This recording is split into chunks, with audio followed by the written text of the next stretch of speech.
崇禎末年，先有闖軍起義，後有滿清入關，京城一片兵荒馬亂。面對國破家亡、傷心欲絕嘅周世顯遊走深山，偶然喺庵外遇見化身道姑嘅長平公主。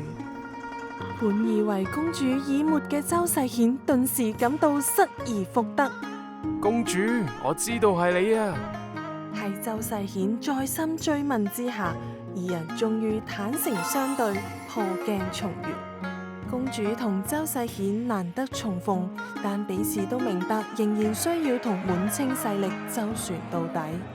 清帝入主中原後，為求穩定政局、籠絡人心，同意安葬先帝崇禎及善待一眾前朝遺族遺臣等作為條件，賜婚長平公主和周世顯。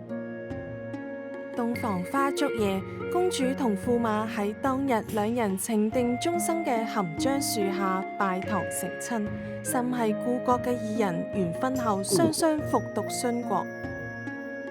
從此喺呢晚，佢哋永遠守候在一起。